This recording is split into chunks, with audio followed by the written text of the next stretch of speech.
Você que acabou de chegar, hoje falaremos sobre um tema muito importante para a sua alma e com isso gostaríamos de abençoar você e sua família. Então deixe seu like, se inscreva no canal e compartilhe com todos eles.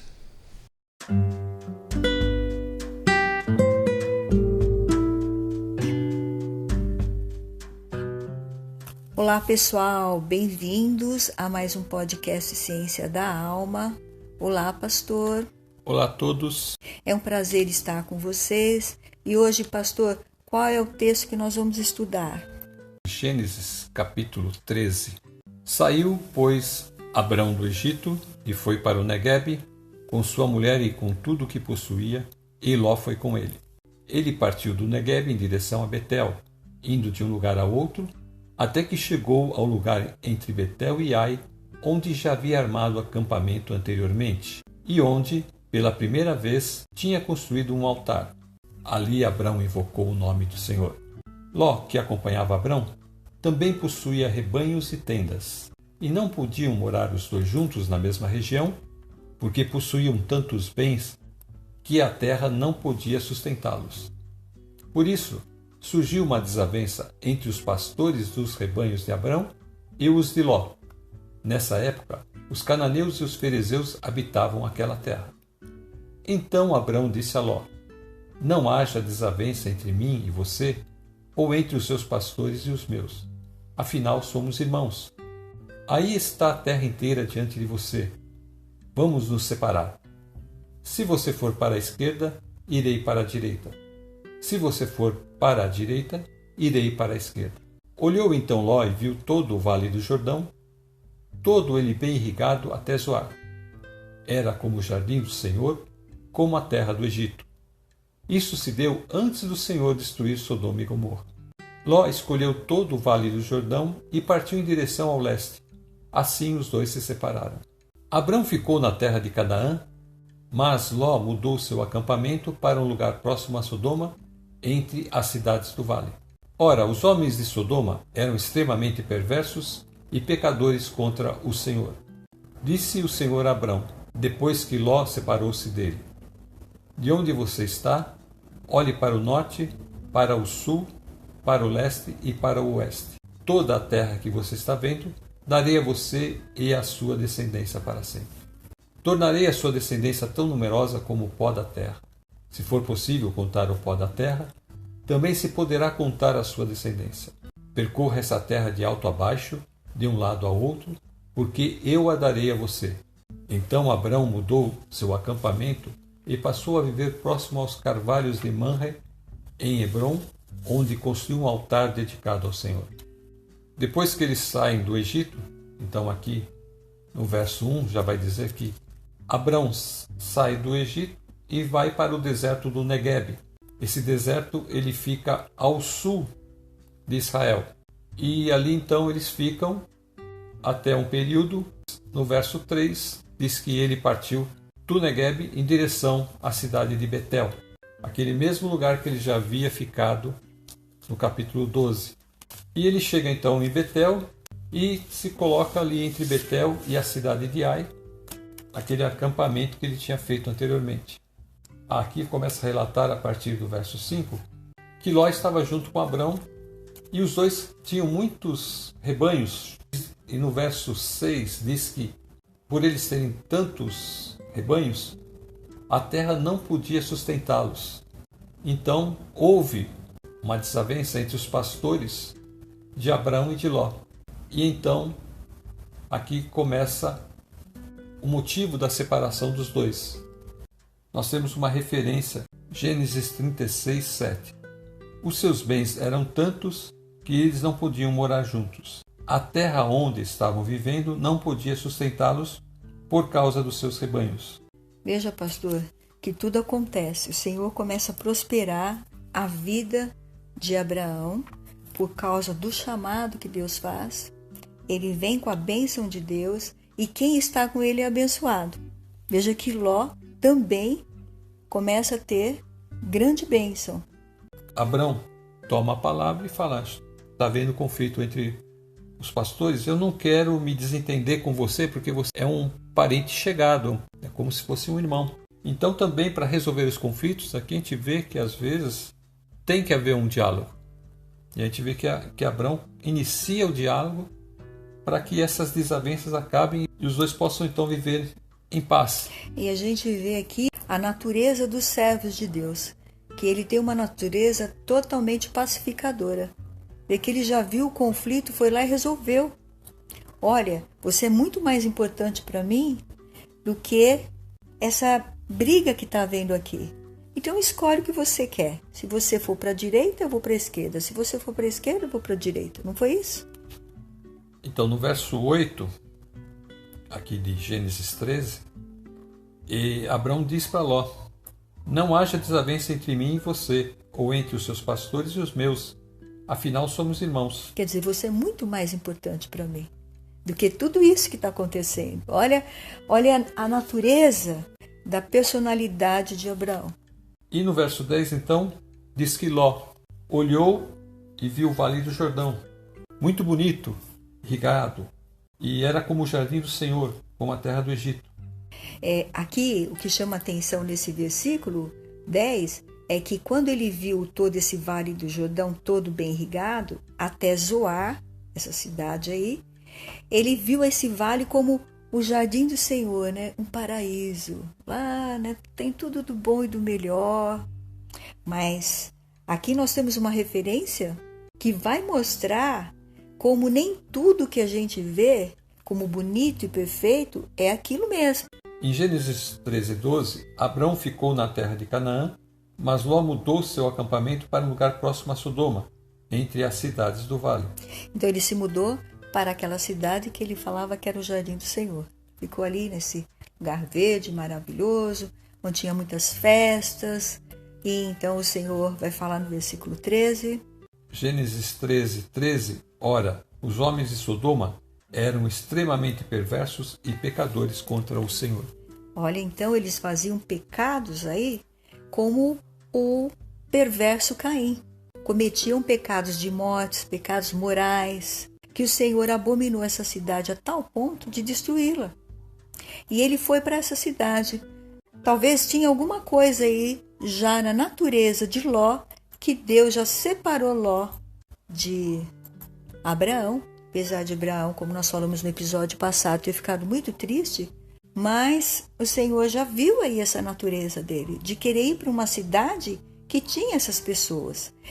Se eles têm muitos pastores e essa cidade ficava ali, alguém que vinha daquela cidade comentava como a cidade era bela, bonita, que eles tinham muitas festas, eles tinham muitas novidades, muitas roupas, muitas coisas bonitas, muitas coisas que seduzem. Quando ele olhou aquele, vamos dizer assim, aquele pasto bonito, né? Aquele vale todo lindo. Aquele vale lindo, ele foi tentado, né? Falar, lógico, vou para lá. Mas a gente tem que entender o seguinte, que se você sabe que ali tem um lugar onde as pessoas são perversas, pecadoras, contra o Senhor ainda, você não vai se aproximar daquilo. O pai de família, a mãe, eles em conjunto, eles têm que pensar na família nessas ocasiões em que se apresenta uma grande oportunidade e precisa ficar atento, porque essa grande oportunidade também pode ser um laço. Como foi para Ló. Como foi para Ló. Aqui, provavelmente, ele sabia que aquele lugar era um lugar onde acontecia essas coisas.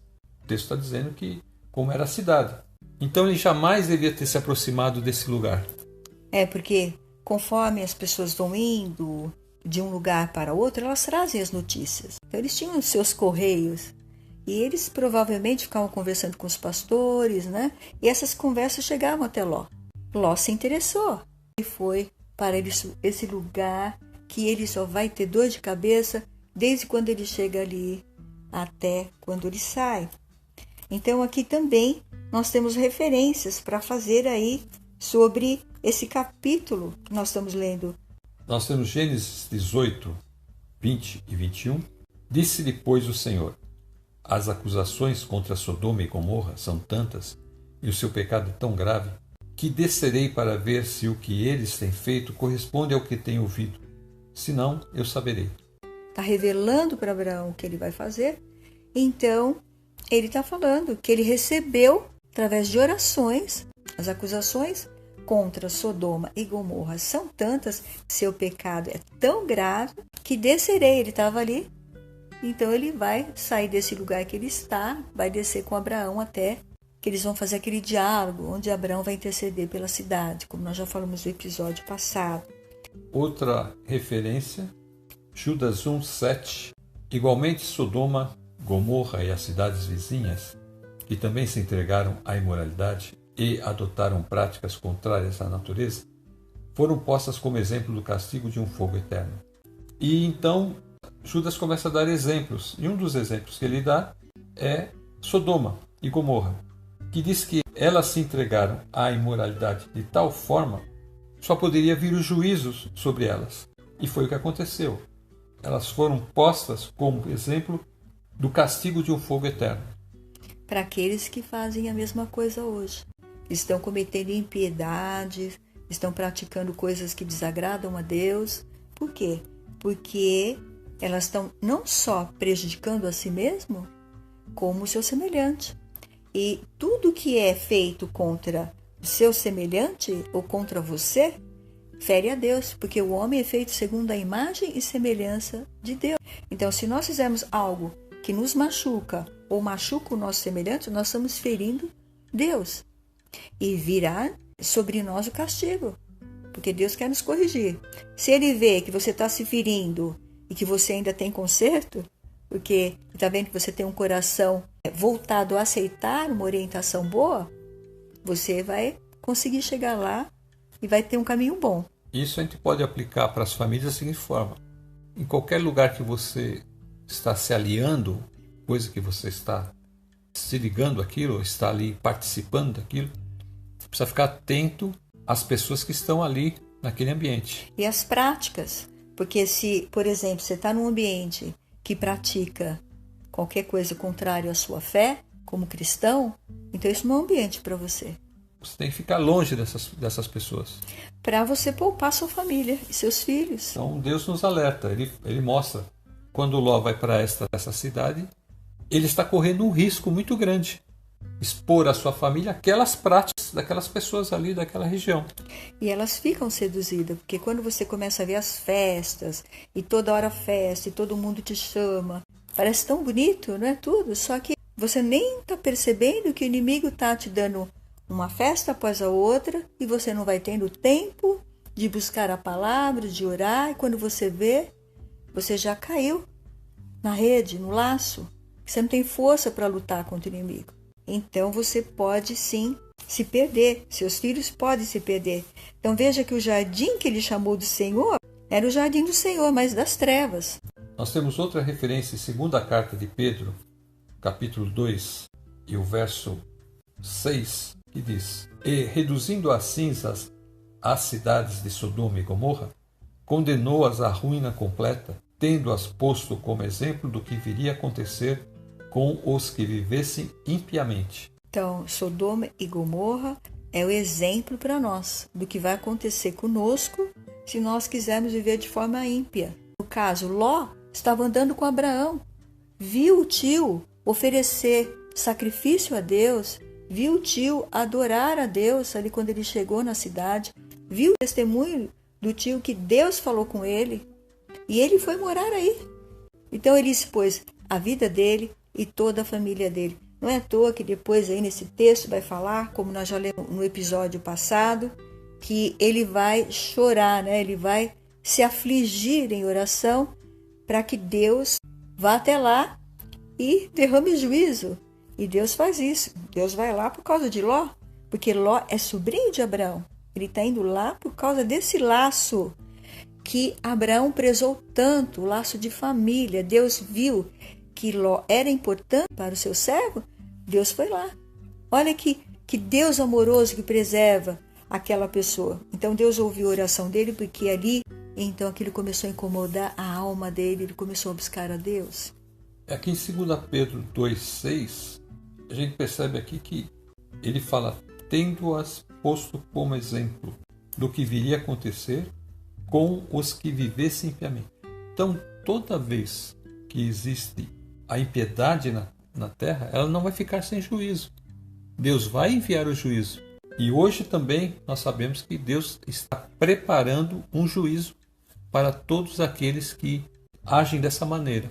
Nós temos outra referência aqui em Jeremias 23:14, que diz: Mas nos profetas de Jerusalém vejo coisa horrenda.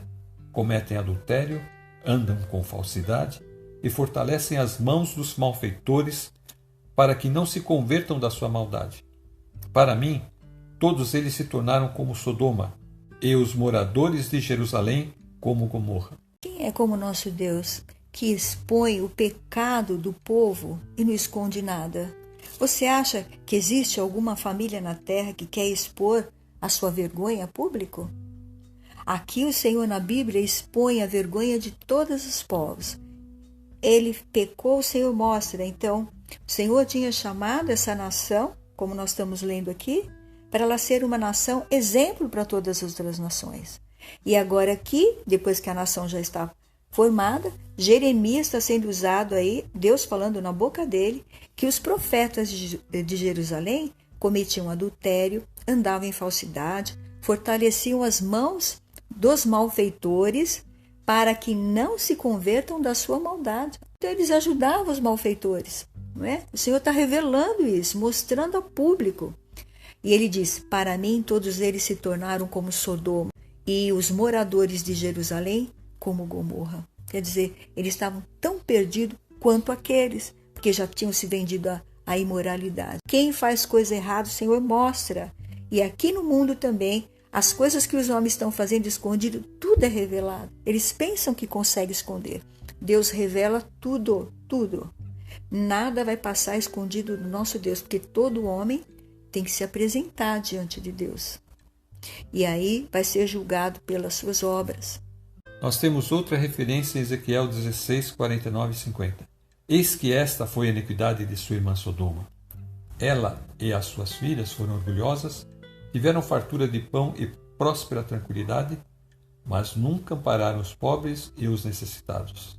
Foram arrogantes e fizeram abominações diante de mim. Ao ver isso, eu as removi daquele lugar.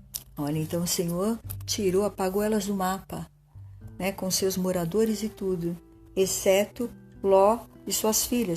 E aqui nesse texto que nós estamos vendo, o Senhor está explicando através do profeta Ezequiel por que ele destruiu essas duas cidades. Que elas eram o quê? Orgulhosas.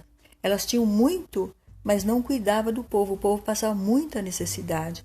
O que acontece, pastor, com as nações hoje na Terra? Nós estamos numa situação similar. Apesar dos programas que existem, nós vemos muita gente pobre e necessitada. E outras coisas, né, que ele fala ali, elas foram orgulhosas, tiveram fartura de pão, próspera tranquilidade. Mas mesmo assim, tendo tudo isso, elas não se importavam, elas não tinham compaixão das pessoas, para amparar as pessoas. Que nem aquela passagem de Jesus falou: na misericórdia quero e não sacrifício. Que aqueles homens estavam preocupados com aquela lei, mas não queriam ajudar aquelas pessoas que estavam ali. Estavam ali para julgá-los somente. E aqui a gente vê que eles deixam essas pessoas totalmente desamparadas.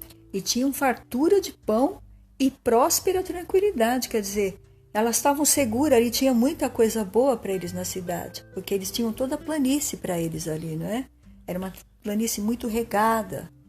Então eles tinham muita condição financeira para não só ficarem bem, mas ajudar o povo da sua terra a não ter falta. E é o que eles não fazem. E hoje as nações da terra estão assim. Eles investem milhões em projetos e deixam as famílias pobres naquela mesma miséria. Sempre o pobre naquela situação ruim. No verso 14 de Gênesis 13, disse o Senhor a Abrão, depois que Ló separou-se dele: de onde você está, olhe para o norte, para o sul, para o leste e para o oeste. E o verso 15 diz: toda a terra que você está vendo, darei a você e à sua descendência para sempre. E nós temos uma referência em Gênesis 12, 7. O Senhor apareceu a Abrão e disse: à sua descendência darei esta terra. Abrão construiu ali um altar dedicado ao Senhor, que lhe havia aparecido. Então, Deus faz a promessa para ele, ele edifica o altar naquele lugar em adoração a Deus. Então, como nós falamos no episódio passado, ele está passando nos lugares que tinha ali outros altares a outros deuses e ele está edificando um altar em adoração e consagração a Deus. Olha que bênção! Que pessoa maravilhosa, temor a Deus. Ele recebe uma bênção e ele vai lá e edifica um altar. Em Gênesis 13:17, diz: percorra esta terra de alto a baixo, de um lado ao outro, porque eu a darei a você. E o verso 18, então Abraão mudou seu acampamento e passou a viver próximo aos carvalhos de Mamre, em Hebrom, onde construiu um altar dedicado ao Senhor. Aí ainda, em referência ao versículo 17, Atos 7:5, Estevão vai falar. Atos 7:5, nela não lhe deu herança, nem sequer o espaço de um pé, mas prometeu dar-lhe a posse dela e, depois dele, a sua descendência, embora Abraão ainda não tivesse filhos. Então ele estava ali como um peregrino. O Senhor não tinha dado nem o espaço de um pé para ele, só promessa. Falou que ia dar a posse da terra para ele, para a descendência dele. Mesmo quando ele ainda não tinha Isaac, o Senhor já estava ali falando com ele. Nós temos outra referência em Gênesis 12:2. Farei de você um grande povo e eu o abençoarei. Tornarei famoso o seu nome e você será uma bênção. Aí o Senhor já estava falando, né? Ele está fazendo referência exatamente disso. Aqui no versículo 17 de Gênesis 13. Ele está falando o que ele falou no versículo 12. Está confirmando a promessa. Então o Senhor está falando que vai dar a eles uma descendência numerosa e também a bênção do Senhor. Eu o abençoarei, eu farei com que você consiga isso, que você tenha isso. Então o Senhor outorga para ele esse poder de conquistar, de receber, mesmo ele estando ali na terra como estrangeiro. O poder já está dentro dele, a bênção está dentro dele. Gênesis 15:5. Então o Senhor levou-o para fora e disse: olhe para os céus e conte as estrelas, se puder contá-las. Ele lhe disse: assim será a sua posteridade. E aí Abraão, no versículo 6, está dizendo que ele creu no Senhor, isso foi-lhe atribuído para a justiça. O Senhor recebe aquilo que ele está realmente fazendo. O Senhor vê que ele está crendo nele. Gênesis 17:6. Farei com que você seja extraordinariamente fecundo. De você farei surgir nações e reis procederão de você. O Senhor abençoa ele realmente, ele tem muitos filhos. Gênesis 22:17 e 18. Que certamente o abençoarei e multiplicarei a sua descendência como as estrelas do céu e como a areia que está na praia do mar. Então toda vez que o Senhor fala que vai aumentar a descendência dele, o Senhor faz essa promessa. E junto com ela ele fala: te abençoarei. Sempre a bênção do Senhor está atrelada à promessa dele. Sem a bênção de Deus, ele não conseguiria fazer isso. É algo sobrenatural. Ele precisa dessa capacidade que o Senhor está concedendo. Então a bênção do Senhor é a capacidade que Deus dá ao homem para realizar aquilo que tem que fazer. Então ele tinha que conquistar a terra, tinha que se multiplicar, tinha que ter domínio, sobre os animais. Então Deus dá essa capacidade para ele realizar a palavra que Deus promulgou sobre ele. Então aqui é uma bênção que Deus promulgou e Deus, junto com essa bênção, dá o poder, com tudo que é necessário para que isso aconteça. Então, nós não vimos Abraão pedindo prosperidade. Nós não vimos Abraão pedir ouro, riquezas para Deus. Então, Deus colocou tudo isso na mão dele, porque ele sabia administrar e Deus via como que era o coração dele. A palavra de Deus diz que não viu jamais o justo mendigar o pão. Isso é o que a Bíblia fala. Não falando em teologia de prosperidade, essas coisas não. Mas Deus vai sempre estar amparando os seus servos. Vai estar sempre dando aos seus servos aquilo que ele necessita. E nós não decretamos nada, porque o decreto vem de Deus, não é? Já está decretado. O servo de Deus já tem a bênção. Então, se você é do Senhor, a bênção, as promessas de Deus estão tudo na sua vida, como o Senhor prometeu aí para Noé, como o Senhor prometeu para Abraão. Se você está deixando tudo para servir a Deus, nós vimos na pesca maravilhosa, um dos episódios que nós vimos, aqueles que estão com o Senhor, nunca vai faltar o pão, porque Deus faz multiplicar um pouquinho do seu salário, o Senhor estica seu salário. E você é abençoado em tudo que você faz, tudo que tem na tua casa é abençoado. Porque bênção não é só dinheiro, não é só bens. A bênção também é uma vida em que você está livre, você se sente bem, você não tem... Quando o homem não tem impiedade sobre ele, então ele tem uma mente mais tranquila, tem uma vida mais tranquila. Ele não Está em paz. Porque não fica aquela coisa de... aquela coisa espezinhando a sua consciência. Ele está em paz. Agora o ímpio não. O ímpio, ele pode cauterizar sua mente, mas ali dentro do seu coração sempre vai ter alguma coisa dizendo que ele está devendo. Quando decidimos servir a Deus, e Deus, através do seu Espírito, nos mostra quem é Jesus e as bênçãos que nós recebemos por intermédio dele, então só nos resta ir em direção a Deus e agradecer, porque ele nos favorece com todas as bênçãos em seu Filho Jesus. E também nos dá ferramentas para sermos homens e mulheres de Deus cheios do seu Santo Espírito, para podermos cumprir a nossa jornada. Amém. Vamos encerrar, irmão? Você ora? Amém. Pai nosso que estás nos céus, santificado seja o teu nome. Obrigado, Senhor, por todas as bênçãos recebidas em Cristo Jesus. Bênçãos espirituais e materiais. Queremos te agradecer e pedir que aqueles que estão ouvindo e ainda não tomaram a sua decisão, possam tomar sua decisão ao lado de Cristo, também serem pessoas abençoadas, pessoas cheias da graça de Deus. Amém. Nós te pedimos estas bênçãos em nome de Jesus. Amém. Amém. Quero me despedir dizendo: fiquem com Deus e até a próxima. A paz do Senhor Jesus e até a próxima.